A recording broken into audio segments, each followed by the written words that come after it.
Hola, seguro que en el tema de hoy muchos padres y madres se verán reconocidos, sobre todo esos que tienen esa niña en edad de pubertad o en edad de adolescencia,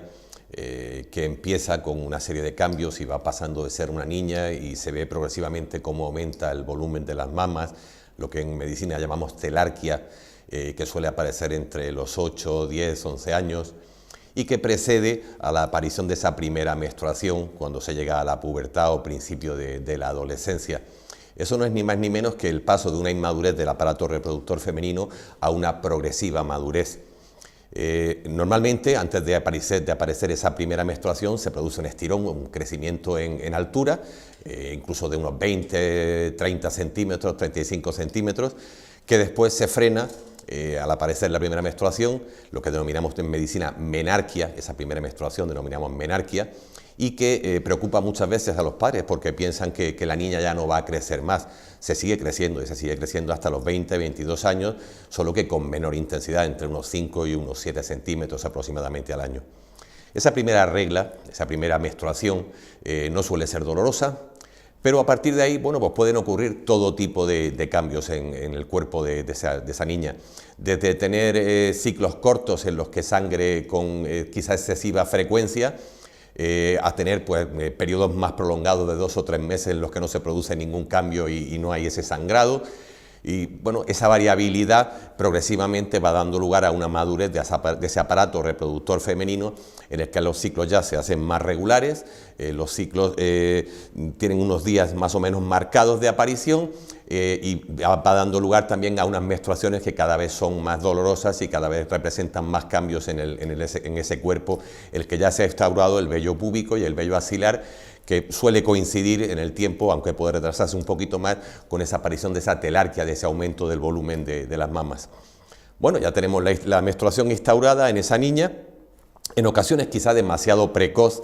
tengamos en cuenta que en Estados Unidos, por ejemplo, a los 8 años ya no se hace nada para frenar esa menstruación. En nuestro país a partir de los 9 tampoco se hace nada. Yo en concreto tengo alguna niña en la consulta que ha tenido la menstruación cuando estaba haciendo la primera comunión, cosa que no es muy agradable la situación, pero bueno, no deja de ser algo que evidentemente es natural. Bien, ya se ha producido ese cambio, se aparece la primera menstruación, se instaura ese ciclo y aparecen los primeros síntomas de lo que denominamos el síndrome premenstrual, algo bastante frecuente en las niñas jóvenes y en la mujer, en las chicas jóvenes y en la mujer. A partir de ese momento, en lo que es en la ovulación, pues pueden presentarse cambios del tipo de aumento de flujo, de molestias abdominales en el vientre bajo, que pueden incluso prolongarse hacia las piernas. Y hasta que viene esa menstruación, esa primera menstruación, pues pueden aparecer molestias pues, del tipo de dolor en la zona, ya digo, del bajo vientre, que pueden irradiarse a la zona lumbar o hacia la raíz de las piernas. Pueden aparecer trastornos del tipo de dolores de cabeza, esos dolores de cabeza que unas veces tienen que ver con los momentos previos a la regla y otras veces con los momentos cuando tiene la regla en sí. Pueden aparecer aumento de las mamas que se ponen dolorosas o incluso un aumento de volumen generalizado que desaparece al venir la regla. Otras pacientes refieren que aparecen herpes cada vez que tienen esa menstruación. En otras pacientes aparecen molestias de garganta, incluso amigdalitis o faringitis cuando aparece esa menstruación. Bueno, en realidad hay todo un conjunto de síntomas que aparecen en menor o mayor cuantía, lo mismo que los cambios de humor, los cambios de ánimo, que pueden ser exaltados en cuanto a irritabilidad, nerviosismo, o todo lo contrario, desarrollarse en un ámbito de tristeza, de depresión, de ánimo caído, por así decirlo. Bueno, pues toda esa serie de síntomas que varían según la mujer y según la niña, bueno, pues pueden tener un tratamiento pues muchas veces casero, local, en cuanto a infusiones, en cuanto a algún analgésico, en cuanto a poner calor en la zona del bajo vientre, o bien pues podemos utilizar otra serie de medicamentos como hacemos los homeópatas. El caso es intentar agredir lo menos posible ese organismo que está desarrollándose y que está en formación.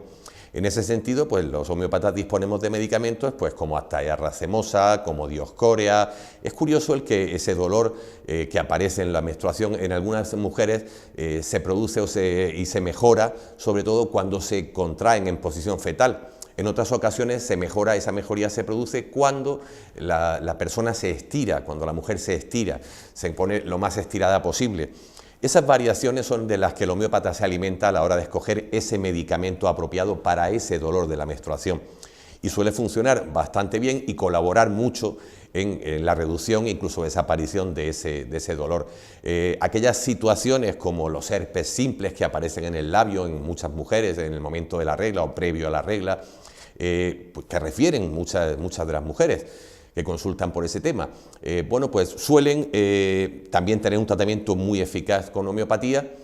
del mismo modo que en esas reglas retrasadas, en esas menstruaciones retrasadas, demasiado prolongadas en el tiempo y que provocan preocupación en los padres. Hay que decir que hasta que no pasan, o sea, se puede tener una primera menstruación y estar hasta 2 años para que se regularicen esas menstruaciones y ese ciclo menstrual. Bueno, pues ese cortejo de síntomas que pueden aparecer, tanto como ese retraso o esas variaciones en la regla, esa irregularidad, ese aumento del volumen de ensangrado propio de aquellas mujeres con un ciclo muy rico en estrógenos, pueden tener un tratamiento homeopático que puede paliar, incluso mejorar mucho y hacer regularizarse ese ciclo menstrual y esas molestias que pueda tener la mujer. Hablamos, por ejemplo, de medicamentos como foliculinum, luteinum, FSH, hablamos de medicamentos como Lilium tigrinum, sepia, medicamentos que nos van a ayudar a que esa transición de la pubertad y la adolescencia a la mujer adulta en cuanto al aparato reproductor femenino sea lo más llevadero posible, conlleve las menores molestias posibles y haya una regularidad en la aparición de esa normalidad que es propia de la mujer adulta, cosa que incluso se mantiene a veces en la mujer adulta. Y bueno, hay que recurrir a preparados hormonales en muchas ocasiones cuando podemos hacerlo la misma función con preparados homeopáticos, con productos homeopáticos, medicamentos que al fin y al cabo lo que hacen es traernos a camino ese descontrol de ciclo menstrual presente en muchas mujeres y esas molestias a veces muy intensas en cuanto a síndrome premenstrual y exceso de sangrado. No lo olvide, comente a su médico la posibilidad de tratarse con medicamentos homeopáticos para tratar estos síntomas.